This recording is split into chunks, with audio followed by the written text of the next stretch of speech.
Now take you live to outside the Durban Magistrates Court. Vusi Khumalo is covering a picket by the so-called RET group. Chairperson of this session, to all members of the media, we are here this morning.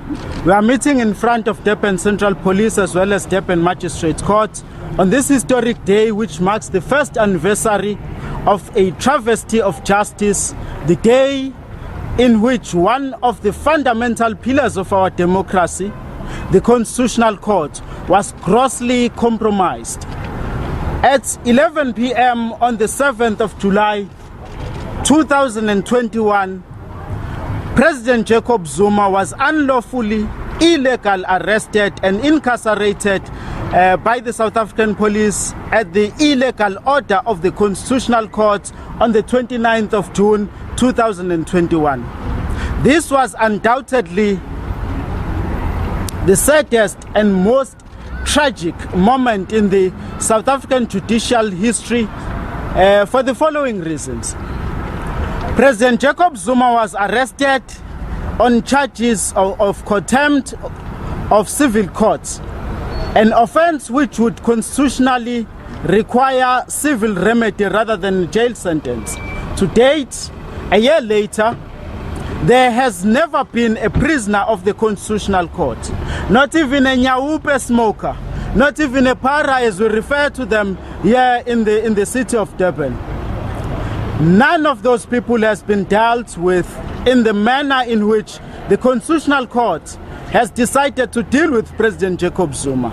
In a country with thousands of murderers, rapists, carjackers, even the pala thieves, there is still none who was hunted down in the manner that President Jacob Zuma was.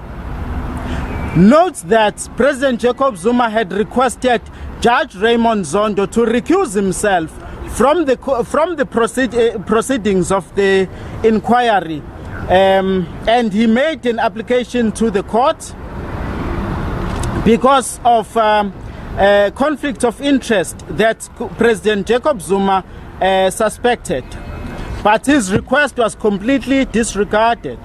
It is for that reason that we must ask a critical question: who controls the court roll, and to what extent is that process manipulated in favor of the CR17 cabal? As we all know, a number of court cases that are involving the CR17 cabal has not been enrolled to date. The brutality and sheer thuggery that preceded the arrest of President Jacob Zuma displayed a malicious, totalitarian abuse of power and an evil intent to see him behind bars at all costs by force that clearly controls the current president, by forces that clearly controls the President Cyril Ramaphosa and his accomplices. These forces include certain corporate giants, the judiciary and the previous public protector who falsely fabricated state capture reports, was strategically positioned as a mere means to arrest President Jacob Zuma by all means necessary. Sadly, throughout the commission, there was never direct evidence that links President Jacob Zuma to corruption of any sort, except the gossips and mongering which may make a brilliant script for a television soap opera.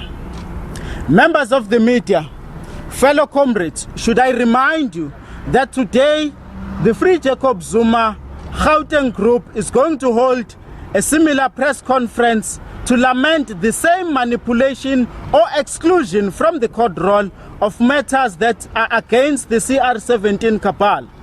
I will mention, for example, the case of defamation of character against Minister Ronald Lamula, which has never been heard to date, which brings us to the fourth question.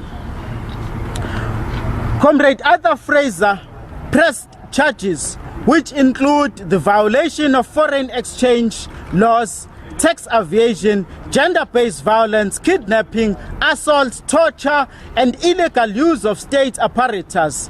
This is the SAPS personnel as private gang against President Cyril Ramaphosa.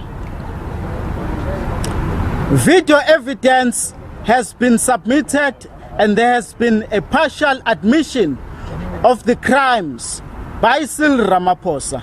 In spite of the above, there has been zero action by the law enforcement agencies.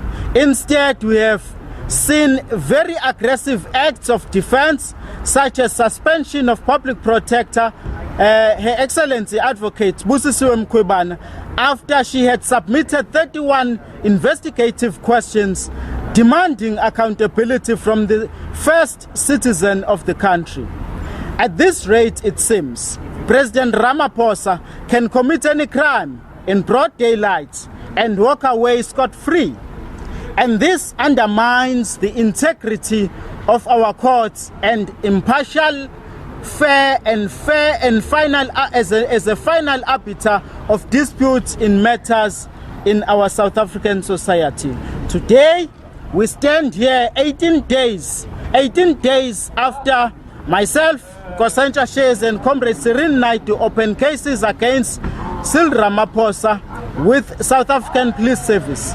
This matter should have been dealt with and resolved by merely issuing a case number within 24 hours.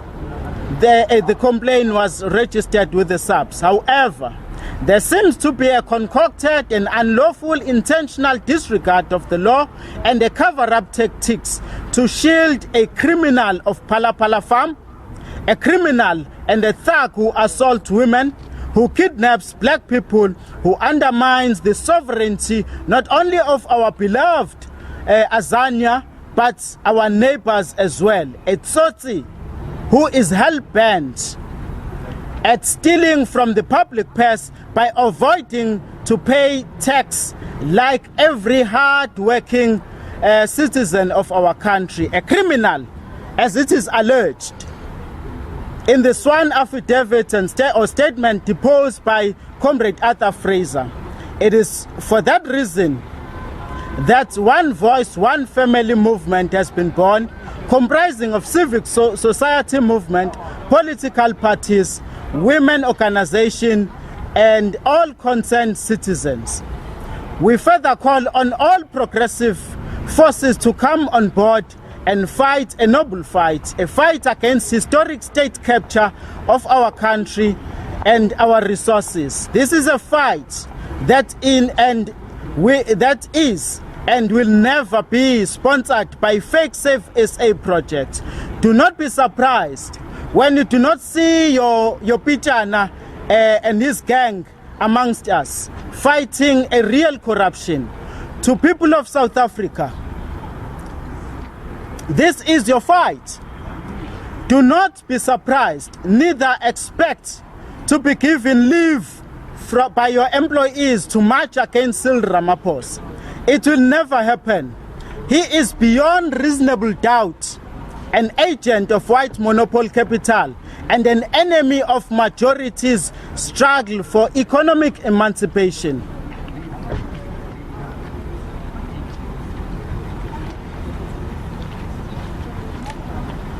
In conclusion, we stand here today to declare on behalf of the masses of our people that the battle lines have been drawn and that there is no neutral zone. It is for our courts and our law enforcement agencies to rise above the perceived capture of all institutions of our democracy by Cyril Ramaphosa regime. On the same breath, we welcome the pronouncement of the Johannesburg High Court.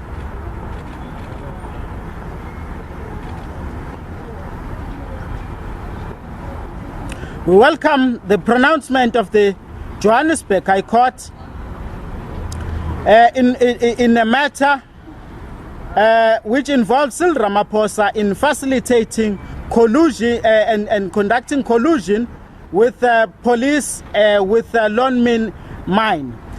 which then led to the brutal slaughter of 34 black miners whose only crime was to strike in hope of getting a decent living wage. Such courageous actions of the court gives us a glimpse of hope that not all is lost. At least certain members of our judiciary still have a conscience and can serve our people without fear or favor.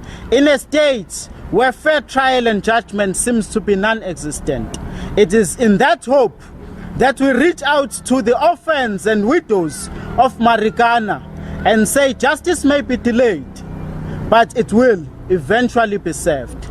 It is to the widows and orphans of Phoenix massacre and all the people who perished during the July uprising. We promise to you that one day, real instigator of the tragic slaughter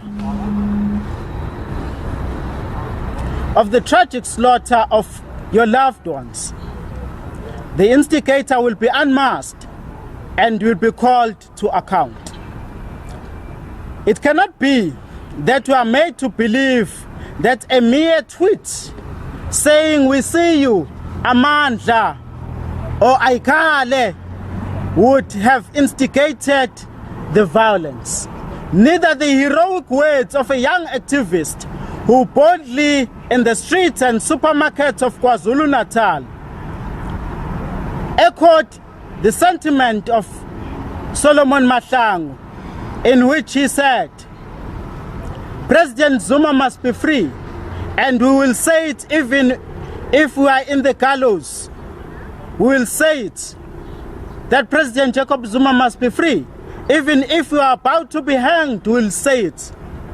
We cannot believe that those words instigated the slaughtering of more than 400 black lives. One day, the instigator will pay for his crimes.